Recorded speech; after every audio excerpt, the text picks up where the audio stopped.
Salut chers amis en Jésus-Christ. Nous sommes au samedi saint, le jour du grand silence, où Jésus le Christ, après sa mort et ensevelissement, nous invite au grand silence en attendant la résurrection.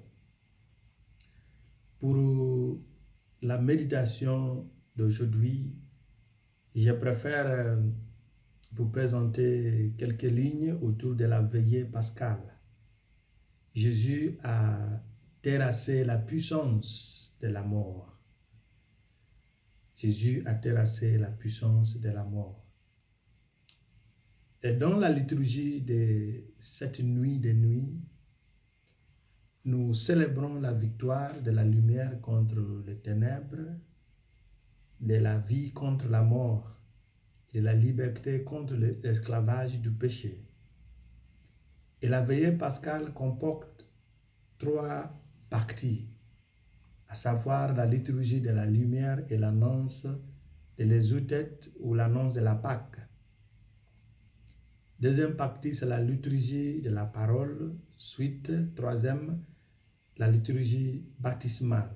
Et enfin, la liturgie eucharistique. Par une préférence personnelle compte tenu de cette préparation, je mettrai l'accent sur le sens de la première partie de la liturgie et de la veillée pascale, à savoir la liturgie de la lumière et l'annonce pascale, pour nous inviter à nous enrichir de l'héritage de l'Église catholique autour de cette belle fête, la fête des fêtes. Depuis toujours la foi chrétienne, les chrétiens utilisent des sièges dans la liturgie. Ce fut d'abord pour des raisons pratiques, pour éclairer les catacombes notamment. Catacombes, c'est sur fond des caves ou des grottes où les premiers chrétiens se cachaient face à la persécution venant des païens ou de la société romaine avant que l'Église catholique ne devienne la religion nationale à l'époque de Constantin. Mais très vite, la lumière revêtit également un aspect symbolique. Les cérémonies éclairées à la bougie étaient pour les croyants un rappel des paroles de Jésus qui dit, et je cite, « Moi je suis la lumière du monde, celui qui me suit ne marchera pas dans les ténèbres, il aura la lumière de la vie. » Jean chapitre 8, verset 12. Alors, les bougies associées à cette lumière du Christ occupèrent donc une place de plus en plus importante dans les offices de l'Église catholique. Et nous allons voir la signification des symboles du siège pascal. Avec le temps, cette lumière de Pâques occupa une place de plus en plus importante dans la liturgie. Et le siège fut orné de symboles explicitant le mystère pascal. Et nous allons voir sur le siège pascal tout ce que les symboles insignés sur lui représentent. Le siège de cire, l'encyclopédie catholique nous dit, et je cite, « Pour des raisons mystiques, l'Église demande à ce que le siège utilisé pendant la messe et les offices soient constitués de cire d'abeille.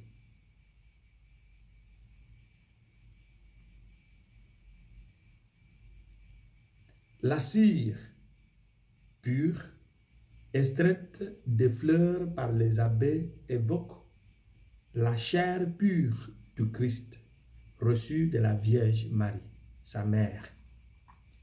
La mèche symbolise l'âme du Christ et la flamme représente sa divinité. La lumière.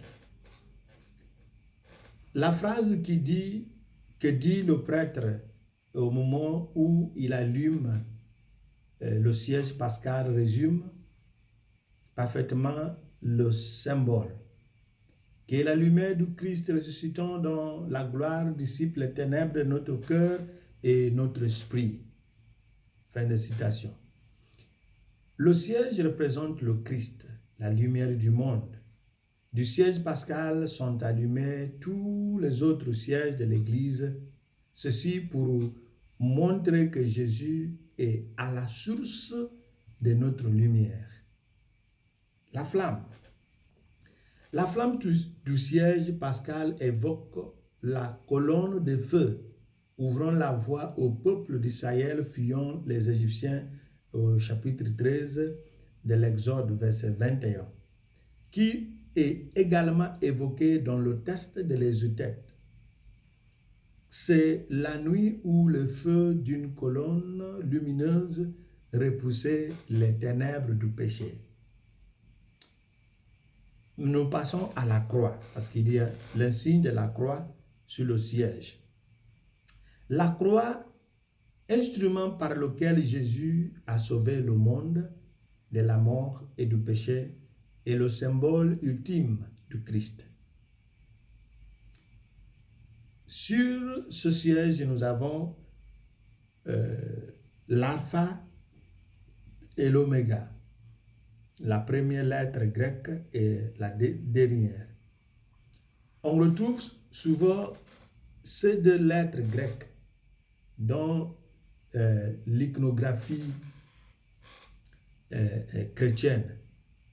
Elles font référence à des paroles de l'Apocalypse de Saint Jean, au chapitre 21, versets 6 à 7, et aussi au chapitre 1, verset 8 et le suivant, qui dit « Moi, je suis l'alpha et l'oméga, le commencement et la fin. À celui qui a soif, moi, je donnerai l'eau de la source de vie gratuitement. Telle sera l'image, tel sera l'héritage du vainqueur. Je serai son Dieu et lui sera mon fils. » L'alpha et l'oméga sont donc aussi des symboles du Christ. Il y a aussi l'année. Pour cette année, nous allons écrire, ou nous avons vu l'écriture de 2024. Dans chacun des angles formés par la croix figure les chiffres de l'année en cours. Avant d'allumer le siège, le prêtre trace la croix alpha oméga ainsi que le chiffre du millésime de l'année et dit: le Christ, hier et aujourd'hui, commencement et fin de toutes choses, alpha et oméga, à lui le temps et l'éternité, à lui la gloire et la puissance pour les siècles sans fin. Amen. Ensuite, il y a les grains d'encens, enroulés, les grains d'encens. Après avoir allumé le siège, le prêtre implante à chaque extrémité de la croix 5 grains d'encens symbolisant les plaies du Christ. Ce faisant, il dit: par ces saintes plaies, ces plaies glorieuses, que le Christ Seigneur nous garde et nous protège. Amen. Le siège pascal dure une année liturgique. Il est allumé au feu de la vigile pascale et reste allumé à tous les offices jusqu'à la Pentecôte. Ensuite, il est utilisé au long de l'année pour les baptêmes et les funérailles. Ces célébrations dont la liturgie repose sur le mystère pascal, symbole du Christ, il convient d'en prendre soin et de le renouveler chaque année. Nous passons maintenant à l'exultate, des ténèbres à la lumière de Pâques. Le soir de la vigile pascale, l'exultate est entonné au cours de la liturgie de la lumière. Si le soir du jeudi saint, toutes les lampes de l'église sont éteintes, La lumière est réintroduite 2 jours plus tard, au début de la liturgie de la lumière, ou de la vigile pascale. Un feu béni brûle à l'extérieur de l'église et le célébrant bénit le siège pascal. Puis le siège allumé est porté en procession dans l'église. L'obscurité s'illumine progressivement de tous les petits sièges des participants. Au cours de cette procession commence un chant de louanges et d'action de grâce qu'on appelle l'exultète. Qu'éclate dans le ciel la joie des anges, qu'éclate de partout la joie du monde, qu'éclate dans l'église la joie des fils de Dieu.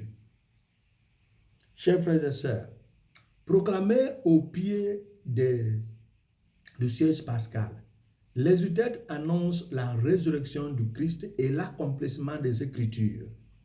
Il fait mémoire de la traversée de la mer Rouge par le peuple hébreu, comme Dieu l'avait délivré son peuple de l'esclavage égyptien au temps de la mer Rouge. Il délivre l'humanité par la résurrection de son Fils. Il annonce également l'espérance des temps derniers. L'arrivée de l'astre du matin, celui qui ne connaît pas de couchant, le Christ ressuscité, revenu des enfers, qui reprend et qui répand sur les hommes sa lumière et sa paix. Le symbole du siège pascal est fort. Jésus le Christ ressuscité est la lumière qui brille dans les ténèbres. Au commencement de la création, Dieu a séparé la lumière et les ténèbres. Par cette récréation, il sépare l'humanité sauvée et le péché. Le peuple de Dieu répond par Alléluia pascal, qui manifeste sa joie d'être sauvé et accepte le salut donné par Jésus-Christ. Demandons au Christ cette grâce de lui laisser une chance nous transformer à travers cette liturgie. Alors, frères et sœurs, chaque année que nous célébrons cette fête, laissons-nous pénétrer par la grâce de Dieu pour bien suivre soigneusement cette liturgie et non pas la considérer comme une nuit de spectacle, mais une nuit de traversée de l'ancienne vie à une nouvelle vie. Et que la grâce reste toujours suffisante au milieu de nous et que le Christ ressuscité nous bénisse, le Père, le Fils et le Saint-Esprit. Amen.